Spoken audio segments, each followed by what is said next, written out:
À partir d'août 2026, les hôpitaux devront systématiquement prendre en compte l'empreinte carbone dans leur achat de médicaments. Une obligation issue de la loi Climat et Résilience et qui entre désormais dans sa phase concrète.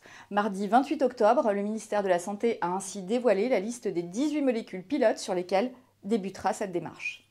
Parmi elles, on a le paracétamol, l'amoxicillinacide clavulanique, la metformine, la morphine, le propofol ou encore l'insuline humaine.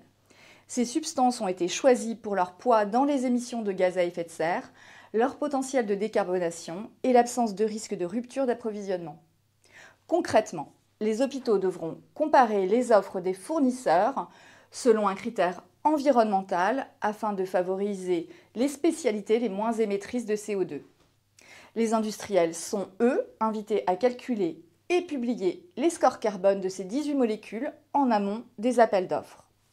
À terme, ce critère pourrait représenter jusqu'à 15% de la note attribuée dans les marchés publics hospitaliers.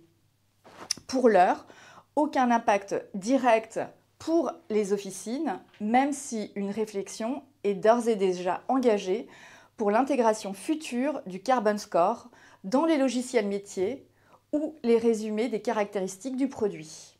Le ministère précise qu'une note d'application viendra détailler prochainement les modalités pratiques de cette première étape vers la décarbonation du médicament.